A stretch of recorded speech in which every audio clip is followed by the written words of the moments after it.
Estaba diciendo que este tema viene desde los días que estamos hablando sobre que no podemos decidir quién viene a tocar a nuestra puerta. ¿Se recuerdan?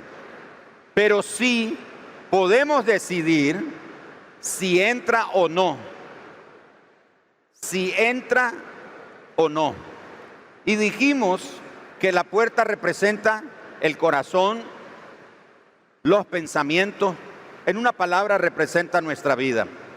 Así que nosotros no podemos decidir quién viene a tocar, pero nosotros tenemos la potestad de darles autoridad que entren o no a nuestra vida. En ese contexto mencionamos que algunas personas, algún creyente, podría encontrarse cometiendo una falta o cometiendo un pecado. Y fuimos a la Biblia, a Gálatas capítulo 5. Vaya conmigo, por favor, a Gálatas capítulo 6, verso 1. Gálatas 6:1. Hermanos, si alguno fuere sorprendido en alguna falta, vosotros que sois espirituales, restauradle con espíritu de mansedumbre, considerándote a ti mismo, no sea que tú también seas tentado. Entonces, aprendimos el domingo pasado que esta palabra que está en el verso 1, si alguno, no dice que cualquiera o que todos los creyentes pueden caer en un pecado, sino que alguno. También aprendimos que si alguno fuere sorprendido, esa palabra sorprendido, descubrimos que no se trata de encontrar infraganti a ese creyente cometiendo un pecado. La palabra sorprendido ahí quiere decir que es el pecado el que sorprende al creyente por no estar vigilando. ¿Ok? Entonces no es que nosotros sorprendimos a un hermano, es que el pecado sorprendió a un creyente por no estar vigilando. Una de las cosas que dijimos es que como creyentes tenemos que ser guardianes de nuestros pensamientos, guardianes de nuestro corazón, guardianes de nuestra vida. Tenemos que guardarlo, tenemos que estar atentos. Jesús habló de eso. Jesús dijo, velad y orad. ¿Se recuerdan? Para que no entréis en tentación, dijo Jesús. Tenemos que estar constantemente orando. Entonces, este pasaje describe a ese creyente que fue sorprendido por un pecado. Una de las cosas que hemos aprendido también es que muchas veces cuando le abrimos la puerta a lo que viene a tocar a nuestra vida, corazón o pensamiento, etcétera, algunas veces uno lo considera como algo inofensivo. No, eso es un pecado cristiano, o ese es un pecado santo, eso no me va a hacer daño. Y descubrimos que muchas veces una pequeña chispa, si no se atiende, se convierte en un gran incendio. Es ahí entonces donde ese creyente es sorprendido por el pecado porque no estaba vigilando. Luego, la palabra falta ahí literalmente quiere decir una transgresión o un pecado. Así que el apóstol Pablo continúa diciéndonos aquí, así que si alguno fuere sorprendido por algún pecado, por no estar vigilando en su vida espiritual, en su hogar, en su matrimonio, etcétera, dice, si fuere sorprendido en alguna falta, una transgresión o un pecado, etcétera, vosotros que sois espirituales. Esa palabra espirituales no tiene nada que ver con los conceptos a veces que tenemos, que un creyente es espiritual porque ora más que otro, o porque un creyente es espiritual porque es más consagrado que otro. No, la palabra espiritual lo que quiere decir es alguien maduro, alguien que ha alcanzado madurez espiritual. No que es perfecto, no que es 3 veces santo, ni siquiera una vez santo. Es decir, no es que no tiene imperfecciones, pero es un creyente que ha alcanzado madurez, que ha cometido algunas faltas también, que ha sido procesado por el Señor y ha alcanzado un nivel de madurez y entendimiento en la vida cristiana y en la palabra de Dios. Entonces, espiritual no tiene nada que ver con ser un santurrón. A veces la gente dice, ese hermano es espiritual porque lo vemos todos los días. Una de las cosas que también mencionamos el domingo pasado es que el buen comportamiento no es sinónimo de transformación. Una persona se puede comportar bien y uno puede pensar que es espiritual, pero su buen comportamiento no es sinónimo de una vida transformada.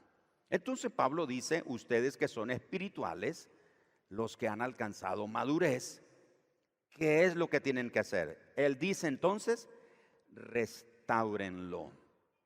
Restáurenlo. Y el domingo pasado mencioné el proceso de la restauración. El proceso comienza con confrontación.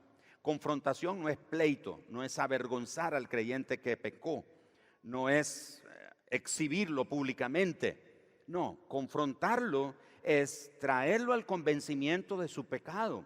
Como Jesús dijo, si vas donde tu hermano y lo ganas para ti, y se convence de su pecado o de su falta, dice, ganaste hasta tu hermano. El apóstol Santiago dice que el amor cubre multitud de pecados. Entonces, la confrontación, luego tiene que haber arrepentimiento. Y el arrepentimiento tiene que mostrar frutos. Y como parte del proceso de la restauración, tiene que ver la disciplina. Y disciplina no es castigo, como muchas veces pensamos los creyentes. Vamos a disciplinar a ese hermano y lo sentamos 6 meses ahí en primera silla. Hermano, usted tiene que venir a todos los cultos de la iglesia, en todas las actividades de la iglesia. Pobrecito de usted que se falte uno de ellos, porque el día que falte uno de ellos, empieza otra vez la disciplina. Y va a pasar 6 meses ahí, le quitamos los privilegios que tiene, etcétera, y ahí lo sentamos. Y la persona comienza a portarse bien, comienza a venir a la iglesia, no se pierde ninguna actividad, etcétera, etcétera. Y nosotros pensamos, mira, el hermano se está componiendo. Es ahí donde mencionamos que el buen comportamiento no es sinónimo de transformación. Y luego de la disciplina viene algo que se llama la reconciliación. Tenemos que reconciliarnos con ese hermano. Él tiene que reconciliarse con Dios, tiene que reconciliarse consigo mismo y tiene que reconciliarse con los demás hermanos. Porque cuando uno de nosotros peca, el pecado no solo lo afecta a uno, el pecado afecta a todo el cuerpo. Porque ninguno de nosotros somos aparte de los demás, sino que somos miembros de un solo cuerpo. ¿Me estoy explicando? Entonces, por eso tiene que haber reconciliación. Ahora, cuando el apóstol Pablo entonces instruyó que tenemos que restaurar a los que han sido sorprendidos en algún pecado, él usó una palabra en el griego que quiere decir completamente del todo. Es decir, ser restaurado es ser completamente del todo restaurado. Es convertir a alguien, escuche bien, es convertir a alguien en quien debería ser. Así que esa palabrita, restaurado, restáurenle o restauración, nos enseña cuál es el propósito de la restauración. El propósito de la restauración entonces es convertir a alguien en quien debería ser, no en lo que era antes de cometer el pecado. Por favor, síganme muy bien en este punto, para que capte el panorama del propósito de la restauración. Entonces, la idea no es volver a colocar a alguien en la condición en la que estaba antes de pecar, sino traerlo a la plenitud y a la madurez que está diseñado de acuerdo al plan de Dios en su vida.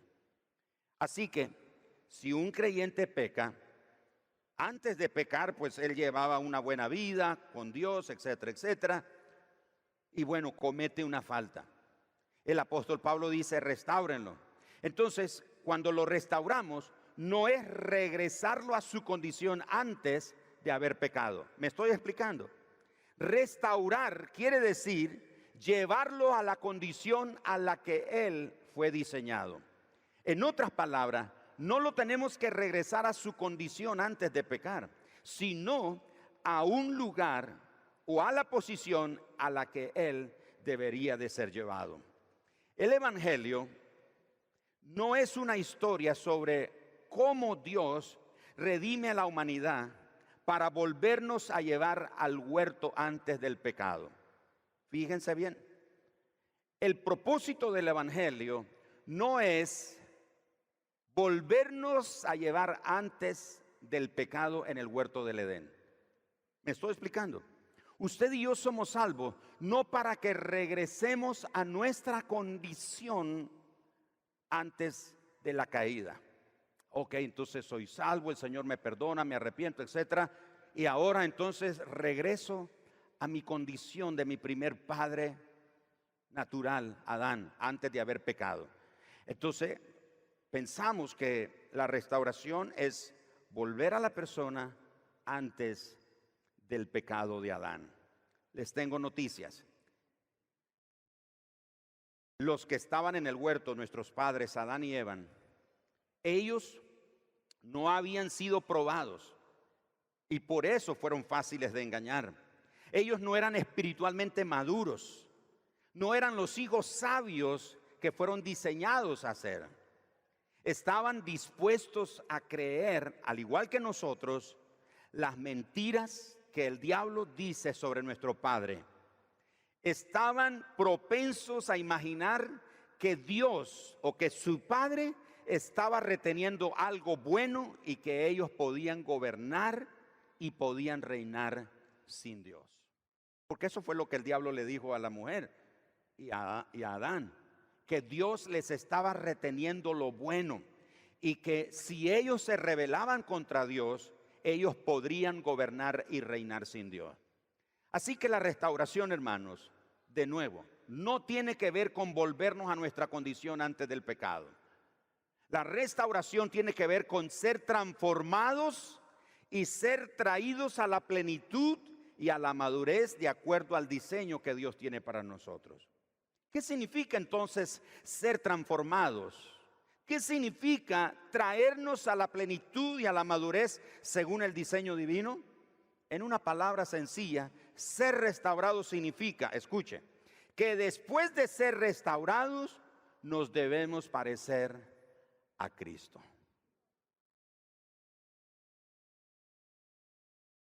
Entonces, dice el apóstol Pablo, hermanos, si alguno, no todos los creyentes, alguno fuere sorprendido por el pecado, por no estar vigilando espiritualmente, fue sorprendido por el pecado, cae en una falta, vosotros que sois maduros, espirituales, han crecido, han sido probados, han pasado dificultades, han comprobado el amor y la misericordia de Dios en su vida, entonces dice, restáurenlo. Pero ese restaurar es, no lo regresen a la condición antes de cometer el pecado. Ayúdenlo con la restauración que se parezca a Cristo. Así que cuando usted y yo somos llamados a restaurar a un creyente, tenemos la responsabilidad de llevarlo a parecerse a Cristo. No a su condición anterior, antes de pecar, sino llegar a ser como Cristo. Porque en Cristo vemos dos verdades muy importantes sobre el Padre. Primero, aunque Él, Jesús, no llegó a pecar, ¿cuántos saben que Jesús no pecó? No hubo pecado en Él. Jesús demostró que el deseo del Padre no es castigar a sus hijos pecaminosos, sino encontrarse con ellos en su pecado, con perdón y reconciliación. Eso era lo que Jesús les trataba de decir a los fariseos, porque los fariseos decían: hay fiesta en el cielo cuando un pecador muere. Así decían los fariseos. Pero viene Jesús y dice: hay fiesta en los cielos cuando un pecador se arrepiente. La parábola del hijo pródigo. ¿Cuántos se acuerdan de la parábola del hijo pródigo? ¿Cuántos de nosotros como padres le hubiéramos dado una buena paliza a ese hijo que regresa? Posiblemente varios. Le hubiéramos dado una buena reprimenda. Te lo dije, no me hiciste caso, no me oíste. Déjame pensar a ver cómo arreglamos el asunto. El padre de esa parábola revela el amor de nuestro Padre Celestial. Y Él nos dice que el deseo de Dios no es castigarnos. El deseo de Dios es perdonarnos y reconciliarnos con Él. Pero también que lleguemos a alcanzar la imagen de Jesucristo. ¿A quién tenemos que parecernos usted y yo? A Jesucristo. Pablo dice que a fin de que alcancemos la estatura de la plenitud de Cristo. Todos somos llamados a parecernos a Cristo. Todos los días. ¿Se acuerda que Pablo también dijo: ya no vivo yo? ¿Quién es el que vivía ahora en Pablo? No los escuché. ¿Quién dijo Pablo que vivía en él? Eso significa que en nosotros, ¿quién es el que vive? Es Cristo. Ya no vivimos nosotros, ya no vive Gerardo, ya no vive Fernando, ya no vive María, ya no vive Pedro, ya no vive Juan, ya no vive Felipe. Ahora vive Cristo en nosotros. Así que ¿a quién es que tenemos que parecernos día a día? ¿Se acuerda que Juan lo dijo de esta manera? Es necesario que Él crezca y que yo. Todos los días usted y yo tenemos que menguar. Todos los días una parte de nuestra naturaleza pecaminosa, nuestro ego, nuestro yo, tiene que morir, tiene que desaparecer. Y cada día se tiene que reflejar a Cristo en nosotros. Entonces, cuando un creyente peca, el propósito es restaurarlo, es decir, ubicarlo en una posición que se parezca a Cristo. No es regresarlo a su condición anterior. Lo segundo que Jesús nos enseña es que Él quiere enseñarnos la verdad del amor, de su amor. Quiere mostrarnos cómo el pecado nos lleva a la esclavitud, a la desesperación, a la destrucción. Pero que cuando volvemos a Él, Él nos lleva al hogar del Padre, al lugar a donde pertenecemos, al lugar donde fuimos creados, al lugar donde podemos florecer como hijos de Dios. Hay un solo lugar donde usted y yo podemos florecer como hijos, es en la casa de nuestro Padre. Fuera de la casa de nuestro Padre nosotros no podemos florecer. En otras palabras, Dios está diciendo por medio de su Hijo Jesús: te amo. No estoy reteniendo nada bueno que no te quiera dar. Todo lo que tengo, todo lo que soy es tuyo por la eternidad. ¿Se recuerdan el hijo mayor de la parábola del hijo pródigo?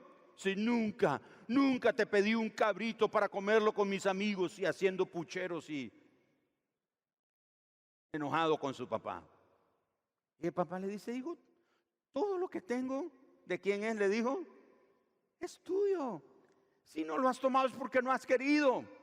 Y muchas veces, al igual que nuestros padres Adán y Eva, creyeron la mentira de Satanás, que Dios estaba reteniendo algo bueno para ellos.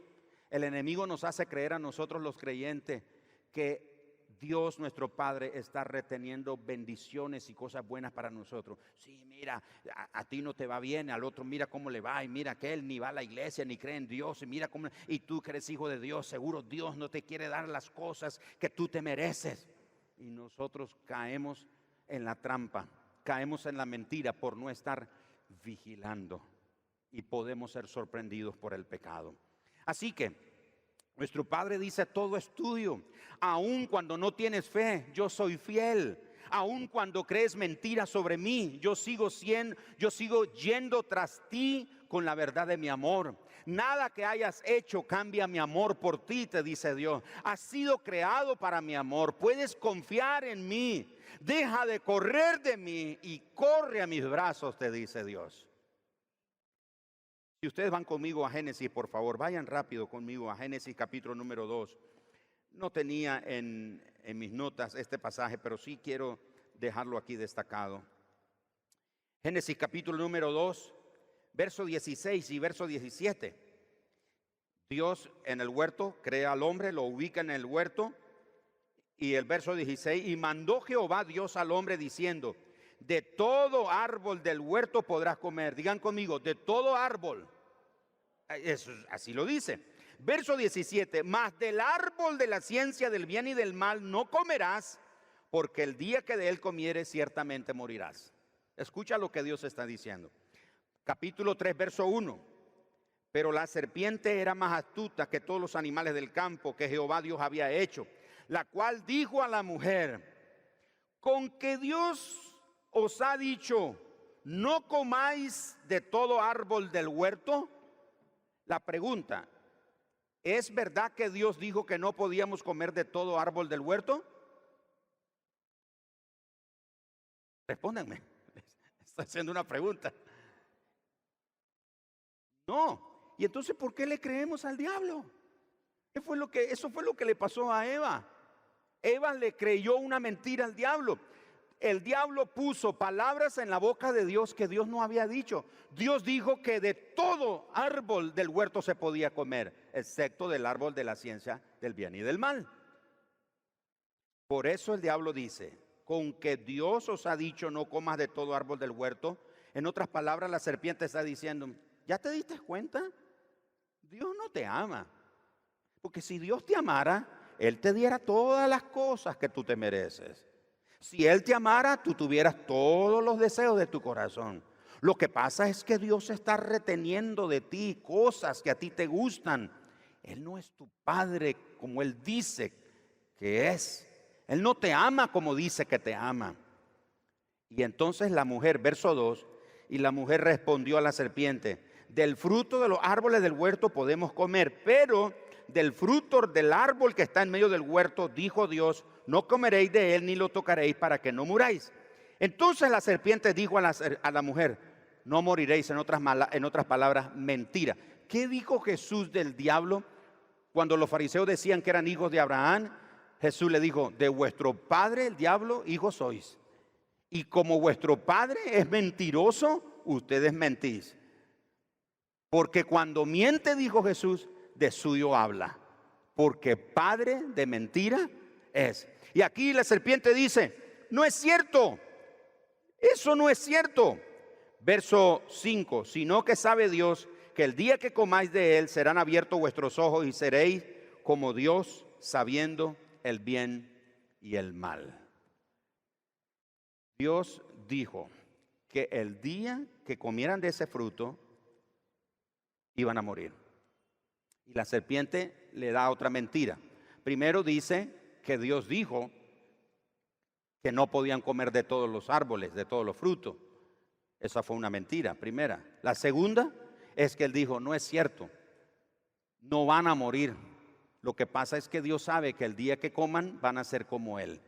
Esa fue la segunda mentira que Satanás usó con la mujer. Así que el enemigo, hermanos, no ha cambiado su estrategia. Sigue usando la mentira. ¿Por qué algún creyente es sorprendido en una falta? Porque cree las mentiras de Satanás. Porque él viene y toca a la puerta del pensamiento, del corazón o de tu vida con ideas, con pensamientos, con argumentos que están cargados de mentira, están disfrazados de verdad, pero es una mentira. Y si tú no tienes la visión espiritual, si no estás conectado con Dios y con su palabra, entonces serás arrastrado fácilmente a ese pecado. La tarea entonces del cuerpo de Cristo es restaurar a ese creyente que comete esa falta. Vayámonos sobre el final, por favor, y escuchen esto que interesante. En el nuevo pacto, la reconciliación y la restauración son posibles a través de la combinación del perdón y el arrepentimiento. El perdón y el arrepentimiento producen transformación en la vida de la persona. Esa es la razón por la que la Biblia describe que la reconciliación, o describe la reconciliación no como una forma de arreglar una vieja relación con las mismas personas viejas. La Biblia presenta la reconciliación como construir una relación nueva con personas nuevas. Es decir, que el creyente que es restaurado tiene que ser restaurado a una vida nueva, a una posición nueva. Escuchen lo que Pablo dice en 2 de Corintios 5, 17 al 21. De modo que si alguno está en Cristo, ¿qué cosa es? Nueva criatura. Las cosas viejas pasaron, y aquí todas son hechas nuevas. Y todo esto proviene de Dios, quien nos reconcilió consigo mismo por Cristo y nos dio el ministerio de la reconciliación. Que Dios estaba en Cristo reconciliando al mundo, no tomándoles en cuenta a los hombres sus pecados, y nos encargó a nosotros la palabra de la reconciliación. Así que somos embajadores en nombre de Cristo, como si Dios rogase por medio de nosotros. Os rogamos en nombre de Cristo, reconciliaos con Dios. Al que no conoció pecado, por nosotros lo hizo pecado, para que nosotros fuésemos hechos justicia de Dios en él. En ese pasaje, es un pasaje que está lleno de un lenguaje de intercambio. La palabra griega aquí para reconciliación quiere decir cambiar monedas por otras de valor equivalente.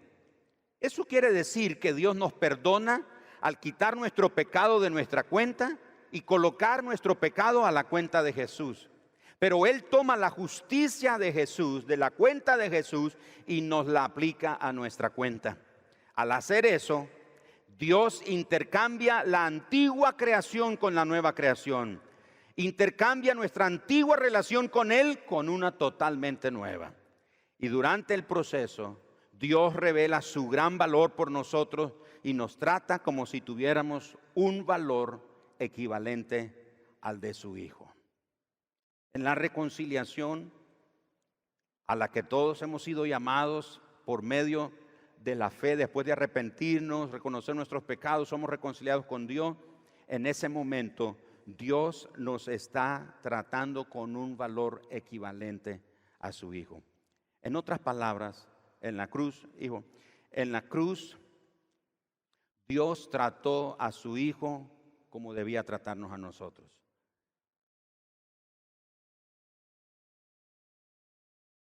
En la cruz nos trató a nosotros como debía de tratar a su Hijo. Así que, hablando de todo esto, llegamos a este punto.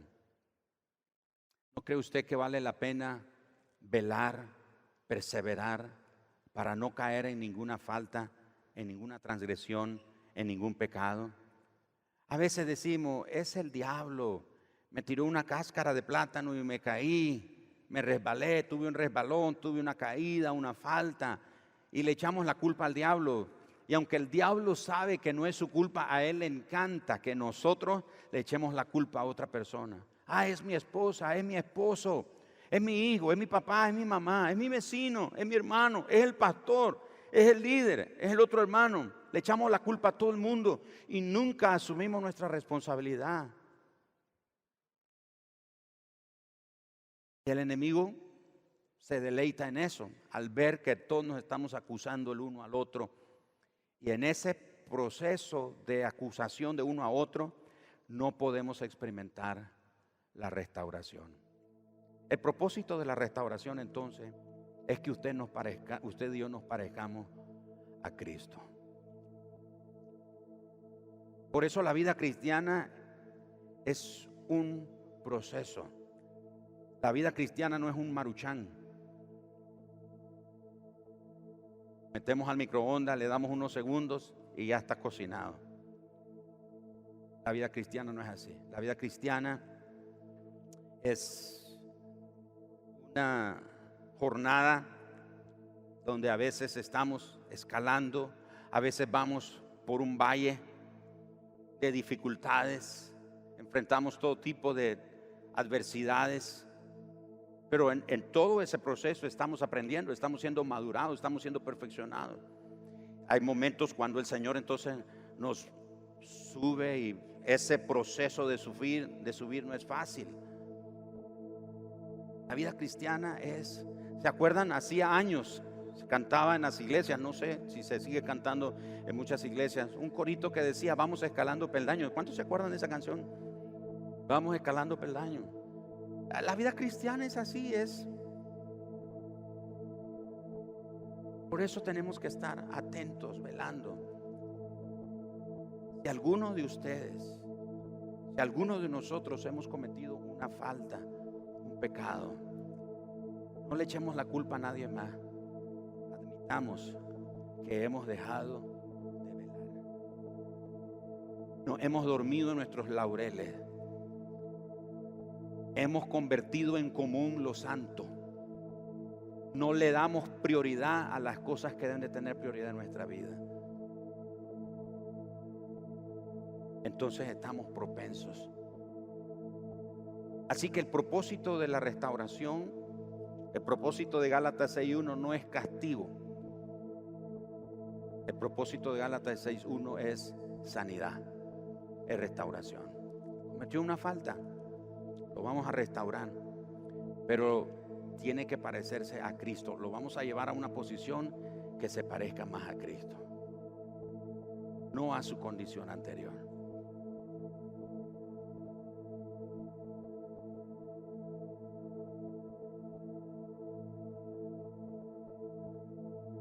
¿Cuántos queremos pedirle al Señor que nos ayude a estar velando y perseverando? ¿Ven? Vamos a pedirle al Señor eso. Es linda la restauración, pero si no la ocupamos sería mucho mejor. Pero no ocuparla no porque seamos perfectos y no cometemos ni una falta, es porque estamos ocupados en un proceso de transformación en donde cada día Cristo se va manifestando. Cristo se va manifestando. Nos vamos pareciendo a Él, nos vamos pareciendo a Él, nos vamos pareciendo a Él. Que Él nos ayude. Soy el primero en ponerme en la lista y decirle: Señor, ayúdame para velar, para no dormirme, para no descuidar. Velar y orar. Velando, orando, perseverando. Padre, esta mañana yo levanto mi mano y te digo: Señor, ayúdame. Si algún hermano aquí, Señor, en la iglesia ha cometido una falta, ha cometido un pecado y no ha querido reconocer su pecado, su falta, y ha señalado a otros, es la culpa de otro, de fulano, de mengano, Señor, trae convicción sobre nosotros. Nos arrepentimos, Señor, y te pedimos perdón. Queremos reconciliarnos contigo. Queremos reconciliarnos nosotros mismos, reconciliarnos con nuestros demás hermanos. Te pedimos que traigas sanidad sobre la iglesia. Trae sanidad sobre esta congregación. Y no hablo solo de sanidad física, hablo de sanidad espiritual. Trae sanidad. Trae temor santo sobre nosotros. Trae tu temor sobre nosotros, Señor. Trae pasión por amarte, por seguirte, por servirte. Trae sobre nosotros la convicción, Señor, de amarte con toda nuestra fuerza, con toda nuestra alma, con todos nuestros pensamientos, con todo nuestro corazón. Enséñanos a amarte, Señor. Te pido, Señor, que traigas sanidad y restauración sobre esta casa. Y todo aquel que quiere unirse conmigo en esa oración, póngase de pie. Dice: Señor, trae restauración sobre esta casa. Trae restauración, Señor. Trae restauración sobre Mundo de Fe, sobre esta iglesia, sobre este ministerio. Trae restauración, Señor. Restáuranos, restáuranos, restáuranos. Restáuranos, Señor. Restáuranos, Señor. Vamos, levante su voz y ora conmigo. Y dice: Señor, trae restauración sobre esta casa. Trae sanidad, trae tu bien sobre esta casa. Derrama tu bien sobre esta casa, Señor. Derrama tu bien sobre este cuerpo de creyente. Derrama tu bondad sobre este cuerpo de creyente. Derrama tu bondad, derrama tu gracia, derrama tu presencia, derrama tu espíritu. Derrama, Señor, Espíritu Santo sobre cada creyente. Espíritu de temor santo, Señor, un espíritu de santidad, un espíritu de justicia, de amor. Un espíritu de amor sobre nosotros. Trae sobre nosotros viento fresco. Trae tiempo de restauración sobre esta casa. Si alguno hemos pecado, si alguno de nosotros hemos cometido una falta, Señor, necesitamos ser restaurados. Trae sanidad, trae sanidad, trae sanidad sobre esta casa, Señor. Vamos, levante su mano, levante su voz conmigo y diga: Señor, trae restauración sobre nosotros, sobre nuestros hogares, sobre nuestros matrimonios, sobre nuestros hijos, en nuestras finanzas, en nuestra economía, en nuestros trabajos, en nuestros negocios. Vamos, levante su voz conmigo y diga: restáuranos, restáuranos, restáuranos. Corremos a tus brazos, Señor. Corremos a tus brazos. Corremos a tus brazos. Porque no hay mejor lugar que ir a los brazos de nuestro Padre. Vamos, iglesia. Y así lo decimos.